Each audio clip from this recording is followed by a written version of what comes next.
Hello everyone, welcome po sa video natin ngayon. In this video guys, ituturo ko po sa inyo kung paano makapag-purchase. Una po is kailangan nyo pong mag-register sa virtual sa website na pisocard.com.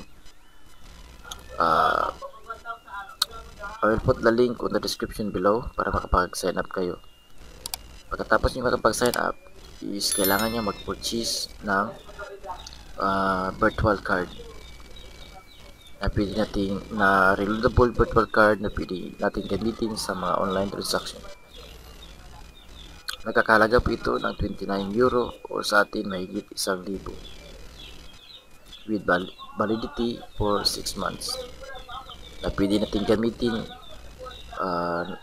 para makapag-purchase tayo ng mga digital currencies or kung ano pa mang mga transaction na pwede nating bilhin sa online. Pwede natin itong magamit.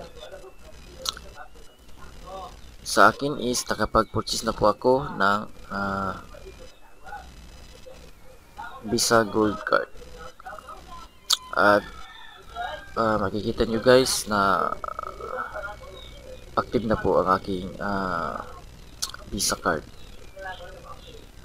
Ang ginamit ko po para makapag-deposit ng pera dito sa Piso Card is ito po yung aking coins.ph. So may laman po yung coins.ph ko at nag-convert po ako. I-convert ko po sa mga ilang coins wallet dito sa coins.ph. Dahil dito po sa Piso Card is pwede kayo makapag-deposit ng pera gamit ng ating mga cryptocurrency. So pwede po i-click deposit via crypto, tapos piliin nyo po yung enter nyo lang po yung amount na gusto nyo i-deposit. So halimbawa is gusto nyo mag-deposit ng $100, kailangan nyo i-type $100, tapos mayroon silang 8% processing fee. So kung $100 po yung i-deposit nyo, kailangan 108 yung total amount na ilalagay nyo po. Tapos click nyo lang po na continue.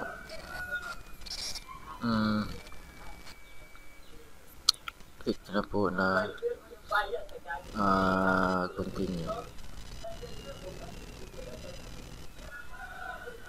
Tapos pag na-continue na po, piliin nyo na po dito yung mga cryptocurrency na gagamitin nyo po para makapag-transfer ng pera. For example is, ang ginamit ko po sa paglipat ng pera ay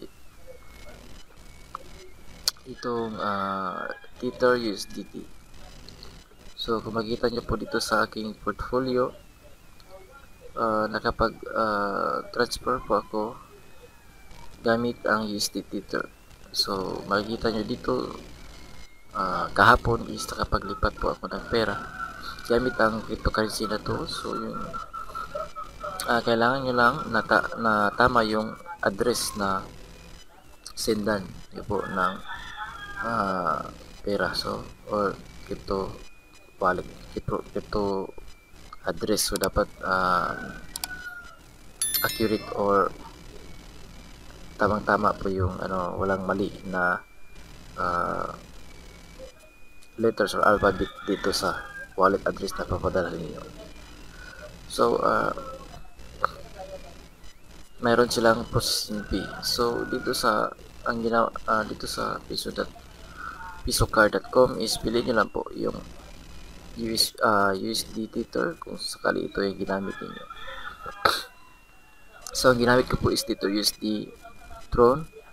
So piliin nyo lang po yung tama na crypto wallet na ginamit niyo. Tapos proceed kayo to continue. At ito na nga yung pinakamahalaga na part. So which is yung wallet address. So ito yung address kung saan niyo isi-send, or ito yung wallet address niyo po na generate ng system. Dito po isi-send yung cryptocurrency. So copy nyo lang po yan,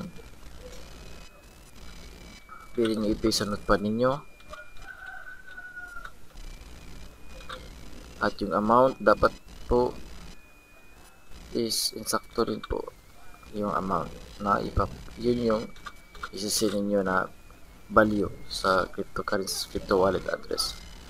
So, pagkatapos nyo makopy lahat ng details is pwede kayong bumalik dito sa coins.ph at kung may laman, may available balance pa ang iyong crypto. Kung may available balance pa ang iyong crypto, ang iyong gagawin is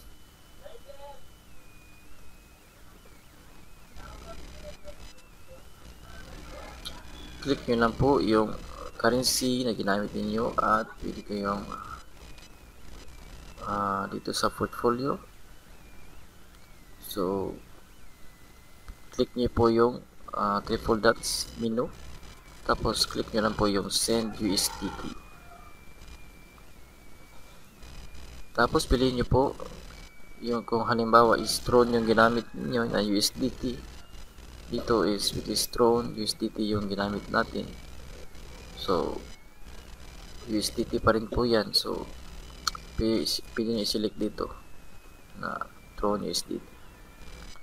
At, yung amount na ipapadala nyo po, so which is pili nyo i-paste dito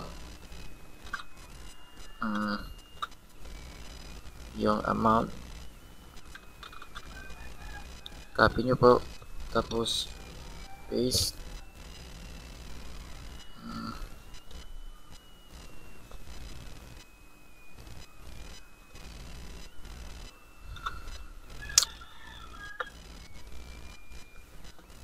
Please send exact. So, 107 USDT. Copy nyo po yan.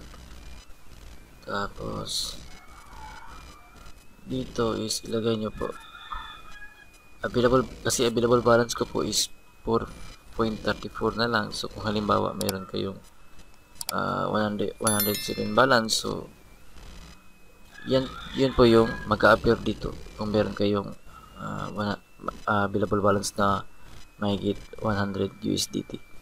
Tapos yung crypto wallet address nyo po is ilagay nyo po dito sa yung kung saan nyo i-transfer yung pera. So, crypto wallet address. Pagkatapos yung makapagbayad, makapag-send is within 15 minutes or more, maglilipat po siya dito kung wala mang error yung mga transaction natin. So, kung walang error yung transaction natin is kaagad mapupunta yun dito sa dashboard ng pisocard.com. Kung halimbawa naman ay mayroon po yung mga error yung transaction natin is madali lang naman natin makontak din yung support ng Pisocard. So, pwede kayong mag-message sa kanila gamit yung messengers dito po. So, click nyo lang po dito sa chat with us. Meron silang message us on Facebook. Pwede natin silang makontak dito sa Pisocard. So, yan. Meron kaming conversation dito kung halimbawa magka-problema man yung transaction na pag-transfer ng pera natin. So, galing sa coins.ph hanggang sa mula sa coins.ph patungo dito sa ating Pisocard. So, yan lang po kasimple kung paano magkapaglipat ng pera galing sa coins.ph patungo dito sa ating Pisocard. So, unang-una po is kailangan nyo po gumawa muna ng account dito sa pisocard.com. Pagkatapos yung ma-verify or verify with email o ma-complete na yung pag-sign up process, pwede po kayong mag-deposit. Tapos gamit lamang kayo ng coins.ph at siguraduhin may pera o may laman yung coins.ph ninyo para makapagamit tayo ng crypto wallet kung nais nyo gamitin yung crypto wallet para makapag-transfer dito sa Pisocard. So yun lang po ang tutorial na to. So the next video guys, ituturo ko sa inyo kung paano tayo makapag-purchase gamit ang ating Piso Card virtual card ng Google Play Console account. So yun po yung gagawin natin in next video guys. And thank you for watching guys. If you like this video, please be sure to subscribe, and if you have some comments, write it in the comment description box. So thank you for watching guys.